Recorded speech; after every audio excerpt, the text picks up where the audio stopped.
Hi, I'm John Tickles, and welcome to Remote RPGs. It's time to get into the sequel to Soul Blazer, Illusion of Gaia. It's a fantastic SNES RPG that has gotten a lot more recognition lately, but I still feel the need to open my big fat face and spout my opinion about this great little title. I know this game was on 16-bit gems, and I love that review, but like with Soul Blazer and Terra Enigma, I feel there's a couple of things I can add. Let's get right into it. Illusion of Gaia for the Super Nintendo. Oh hot damn. Illusion of Gaia is like the Mega Man Legends 2 of its series, the sequel that improved on the concepts of an already solid original. Released by Quintet in 1994, Illusion of Gaia is a sequel to Soul Blazer, but the only chronological relationship is a boss that shows up in both games that references Soul Blazer. And only if you complete a special task, but still counts. If you're into Zelda or any other action-adventure RPG with puzzles, then this is a game you must check out because, hot damn, it's a good one. Illusion of Gaia follows the tale of Will, a young boy who is the only surviving member of a crew sent to the Tower of Babel. Will's father disappeared on this dangerous expedition before Child Services could get to him, and his mother's gone because RPGs are not kind to parents. So Will has to live in a peaceful seaside town with his quirky grandparents, where we find out that he has... Whoa. A friend with that hair! Also, he can move rocks with his mind like a Jedi. Yeah, that's cool, but oh, that hair! Oh yeah, he also finds a portal to another mysterious dimension on the rooftop of his school that houses the Earth Spirit Gaia rock-looking thing who tells him that the world's in danger of being wiped out by an extraterrestrial force and he's the last hope for humanity and stuff, but that hair! After a while, Will's home is broken into by the local princess, and Will eventually gets thrown into her father's jail, which is capital B bullshit. Will has to escape the dungeon, go on a quest to save the world from destruction by traveling across the globe, solving ancient mysteries, and discovering his true destiny. The story is actually really good for a 1994 title. There's a nice variety of characters, and they mostly have interesting backstories, and even some character development, which I didn't expect after Soul Blazer had... yeah, nothing. Our protagonist is silent, but his group of friends is what really makes this an adventure. Yeah, adventure is the best way to explain this game, because it's one of those few video games like Legend of Zelda: Link to the Past or Chrono Trigger where there's a real grand sense of wonder.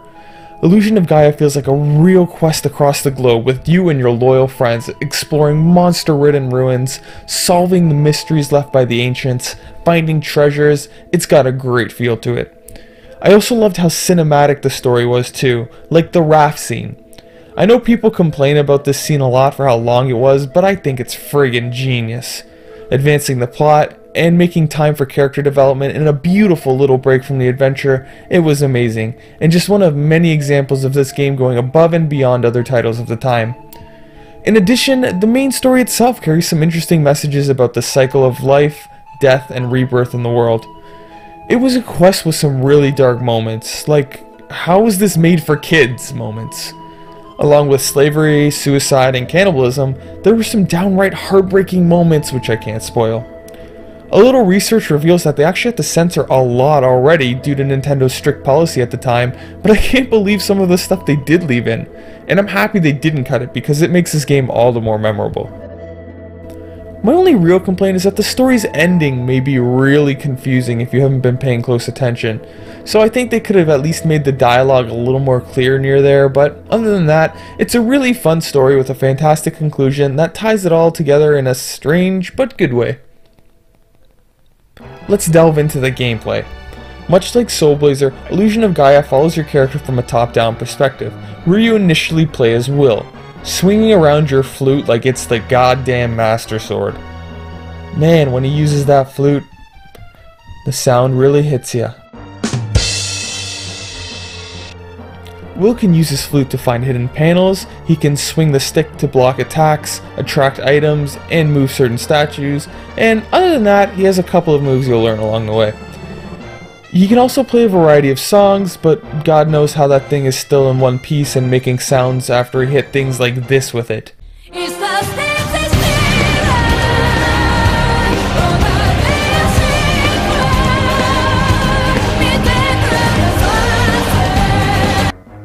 However, across your adventure, you'll be able to change into other characters thanks to Gaia, including Frieden, a fabulous knight with the power and reach that exceeds Will's. Also, for a brief period later on, you'll get Shadow, a weird but awesome creature who can do a lot of cool stuff, especially in the final battle. Each of these three characters has a different moveset, gets a nice amount of abilities, and many of the puzzles in the game requires you switching between them to use their specific talents in order to accomplish tasks. Oh yeah, the puzzles. The puzzles in the game actually strike a good difficulty. You'll probably find yourself stuck once in a while, but thankfully these areas aren't too big, and they try to give you hints all the time, so you shouldn't have too many issues. Just pay attention, because there's a lot of navigating and problem solving in both the towns and the dungeon. Get your Indiana Jones hat on. In terms of the actual combat, you get the basic hit things with the attack and they die idea, except here you won't find Zelda level hit detection. Yes, the combat's actually a little too simplistic, with Will and Frieden only getting a basic slash and a lunge attack that you have to be careful with, lest it throws you out of position. It's almost exclusively melee combat with limited attacks, so the basic nature of fighting in this game is one of its few faults, but like Soul Blazer, you can still be creative in how you use the environment to your advantage, and learning to position yourself strategically.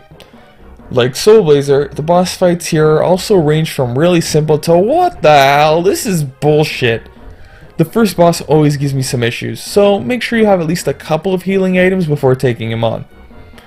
However, it is an RPG, and leveling up in Illusion of Gaia is really cool in my opinion. Instead of the traditional experience system, many of the dungeons in Illusion of Gaia are split into rooms, and each room has a certain amount of enemies. If you successfully destroy all the enemies in that room, your character gains a stat boost. This may seem kinda tedious, but it's actually pretty friggin' fun to hunt down all these enemies, and the game has a few features to make it easier for you, like a solid accessible map and an enemy counter. Thus, the combat in Illusion of Gaia is very simple, but also fun and rewarding. In terms of difficulty, Illusion of Gaia strikes a very good balance once again. Some of the dungeons and enemies will give you a run for your money if you haven't been leveling up properly, but for the most part, it's a game that's only difficult if you aren't paying attention. If you're getting your ass handed to you by a boss, see if you can switch to another character. I certainly wouldn't call this a difficult game, though the difficulty seems sporadic, like the first boss took a couple tries while the final boss was beaten on my first time, which is like being unable to ride a tricycle, but a unicycle is no problem. All the dungeons in Illusion of Gaia are really cool. First of all, I love the idea of alluding to actual history and places, like the Incas, the Great Wall of China, Babylon, Mew, etc. Why don't more games do this? It encourages kids like me to do a little outside research rather than creating a fake-ass history that players will forget faster than their partner's anniversary. Anyway, all of the dungeons are really well themed, distinct, and fun to navigate. So that's all fine and dandy, but I'd like to address one more issue, and that's the pacing of the game. First off, this is a pretty short game. I could see people beating it in maybe a dozen hours or so. I don't know for sure, but it's definitely a quality over quantity game. The plot is always moving, your team is always going somewhere, someone's in danger, there's always something to do, and little downtime unless you're floating on a raft to your possible demise. It's great! I can play through this game in a weekend, and I love that. However, there is one concern, and that's the game's linearity. Ironically, in the game about exploration and escaping limits, you can't return to previous areas after you've beaten them. For example, you can never go back to Will's hometown after you leave, so if you miss an item or anything, that's it. This is especially dickish considering that if you miss red jewels, special items that you collect to help you in your quest, and the ability to level up. Maybe it adds to a sense of realism or something, but I have a feeling it was because the developers didn't want to adjust the dialogue for the townspeople, or something stupid like that. The graphics in the game are amazing in my opinion. Everything is colorful, Mode 7 is used well, and there's a lot of detail all around. The ruins, the town, everything about this game is just wonderful to look at, which is what I expected and more from a 1994 title. Even just the wind swaying in Will's hair is a cool little touch. The music in the game is just as great, with some magnificent songs, a varied soundtrack, and some unusual instruments that make it a really memorable soundtrack with some iPod-worthy tunes. I liked how they themed a lot of the song's instrumentation around the country that the dungeon was in, too, and that was a cool touch. My personal favorites are Adrift, The Age of Exploration, and In the Earthen Womb. Good stuff. My only complaint is that they reuse a lot of the sound effects from Soul Blazer, which was kinda distracting sometimes, but that's a minor issue. In conclusion, Soul Blazer is an absolute classic that any Zelda fan and action-adventure gamer should play. The story is filled with interesting concepts and dark moments, but it's still an epic adventure that's fun. The combat, though simplistic, is rewarding. It's just an overall great title. As I said, it's getting a lot more recognition lately, but I still want people to check it out because it holds out today and the quality still surprises me. I consider it one of my favorite titles on the system, though I think the sequel is somehow even better. However, that's a story for next time, so until then, I'm John Tickles, and I look forward to our next random encounter.